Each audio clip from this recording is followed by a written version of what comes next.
നമ്മൾ ഉൾക്കൊണ്ടത് ഇമാം ബുഖാരിക്ക് അബദ്ധം പറ്റുന്ന മനസ്സിലാക്കണോ, അതല്ല റസൂലുള്ളാഹിക്ക് അബദ്ധം പറ്റുന്ന മനസ്സിലാക്കണോ?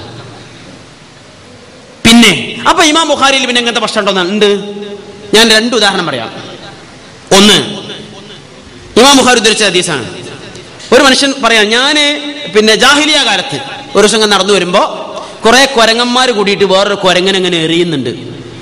അപ്പൊ ഞാൻ ആ കുരങ്ങന്മാരോട് ചോദിച്ചു, ഇവരെന്തിനാ നിങ്ങൾ എറിഞ്ഞതെന്ന്.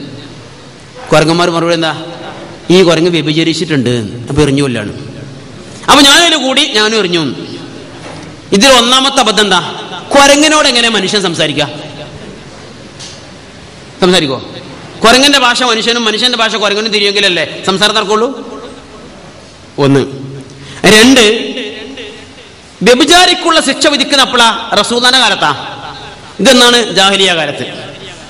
3, ആ ശിക്ഷ തന്നെ വിധിച്ച ആർക്കാ? മനുഷ്യന്മാർക്കാണോ മൃഗങ്ങൾക്കാണോ? മനുഷ്യന്മാർക്ക്. ഇതേതാ? മൃഗം. ഇമാം ബുഖാരി ഉദ്ധരിച്ചതാ. തീർന്നില്ല. ഇസ്രാ മിറാജ് സംഭവം ഇസ്രാ ഖുർആനിലുണ്ടല്ലോ, മിറാജ് ഹദീസിലുള്ളൂ, ഹദീസിൽ പ്രത്യേകം പറയേണ്ടതുള്ളൂ. എന്നാൽ ഇസ്രാ മിറാജ് സംഭവത്തെ കുറിച്ച് ഉദ്ധരിക്കുന്ന ഇമാം ബുഖാരിയുടെ ഹദീസിൽ രേഖപ്പെടുത്തുന്ന എന്താ അറിയോ? ഖബ്ല അൻ യൂഹാ ഇലൈഹി, റസൂലുള്ളാഹിക്ക് വഹയി കിട്ടുന്ന മുമ്പാണ് ഇസ്രാ മിറാജ് ഉണ്ടായത്. ഇമാം ബുഖാരി ഉദ്ധരിച്ചതാ. റസൂലാകുന്ന മുമ്പ് തന്നെ മുഅ്ജിസത്തുണ്ടായി, ഇസ്രാ മിറാജും ഉണ്ടായി. തീർന്നില്ല. ഇമാം ഇബ്നു ഹജർ അസ്കലാനി തന്നെ വിമർശിച്ചിരിക്കുന്ന ഒരു ഹദീസുണ്ട് ഇമാം ബുഖാരിയിൽ. എന്താ അറിയോ? നരകത്തിൽ കിടക്കുന്ന അബൂലഹബിന് എല്ലാ തിങ്കളാഴ്ചയും കൂൾ ഡ്രിങ്ക്സ് കിട്ടുന്നുണ്ട്. ബുഖാരിയിലുള്ളതാ, തഹ്ലീഖൊന്നല്ല, ഹദീസാണ്. അബൂലഹബിന് നരകത്തിൽ കിടക്കുമ്പോഴും തിങ്കളാഴ്ചകളിൽ വെള്ളം കിട്ടുന്നുണ്ട്. എന്നിട്ട് ഇമാം ഇബ്നു ഹജർ അസ്കലാനി ആ ഹദീസ് തള്ളി വിമർശിച്ചു. കാരണം പറഞ്ഞെന്താ? ഖുർആനിലെ ഇന്ന ആയത്തുകൾക്കെതിരാണ്. നമുക്കറിയാലത് അബൂലഹബിന്റെ ഒരു കർമ്മവും ഒരു സമ്പാദ്യവും അവന് പരലോകത്ത് ഉപകരിക്കില്ല എന്ന് ഖുർആന്റെ നസ്സ. അതിനെതിരാണ് ഇമാം ബുഖാരിയുടെ ഹദീസിലുള്ളത്. എങ്കിൽ ഇമാം ബുഖാരി മനുഷ്യനാണ്, പോരായ്മകളും അബദ്ധങ്ങളും സംഭവിക്കും എന്ന് വിശ്വസിക്കണോ, അതല്ല റസൂലുള്ളാഹിക്ക് അബദ്ധം പറ്റുമെന്ന് വിശ്വസിക്കണോ? ഒറ്റ സംഭവം കൂടി പറയട്ടെ, സമയം കഴിഞ്ഞിട്ടുണ്ട്. നിങ്ങൾക്കും പോണം എനിക്കും പോണം. എന്താ ചരിത്രത്തിൽ പറയുന്നത്? റസൂലുള്ളാഹിക്ക് സീർ ബാധിച്ചു എന്ന സംഭവം ഉദ്ധരിക്കപ്പെടുന്നത് ഹുദൈബിയ സന്ധി കഴിഞ്ഞു വന്ന ഉടനെയാണെന്നാ. എത്ര കാലം ഉണ്ടായി പ്രശ്നം? 6 മാസത്തോളം ഉണ്ടായി.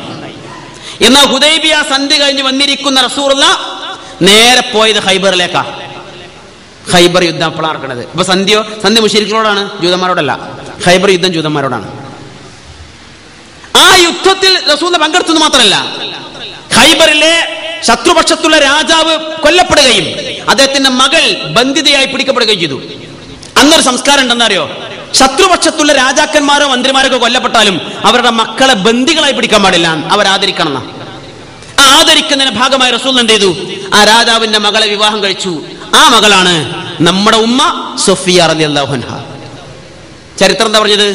റസൂലുള്ളാഹി ഹുദൈബിയ സന്ധി കഴിഞ്ഞ് വന്നിട്ട് യുദ്ധത്തിന് പോയി തിരിച്ചു വരുമ്പോ വിവാഹം കഴിച്ച് മധുവിധ ആഘോഷിക്കാണെന്ന്. ഇവര് പറഞ്ഞതോ ഏത് ഭാര്യത്തേക്ക് പോയി എന്നറിയാതെ ചെയ്യാത്ത കാര്യം ചെയ്ത പോലെ തോന്നിയിട്ട് അന്തല്ലാതെ നടക്കുകയാണ്.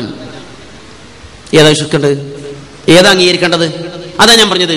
ഈ സിഹിറിൽ കൈ വച്ചവർക്ക് മുഴുവനും പൊള്ളിയിട്ടുണ്ട്, പൊള്ളിയുള്ളൂ. റസൂൽ പറഞ്ഞ വാചകം ആവർത്തിച്ച് മനസ്സിലാക്കുക. സിഹിർ ഫലിക്കുമെന്ന് വിശ്വസിക്കുന്നവൻ സ്വർഗത്ത് പോകൂല. അല്ലാഹ് പറഞ്ഞത്, അല്ലാഹ് റസൂലിനെ കുറിച്ച് വാദിക്കുന്ന ആള് അക്രമിയാണ്, വടിവഴച്ചവനാണ്, ഒരിക്കലും നന്നാവാത്തവനാണ്. ഈ ഒരു അവസ്ഥ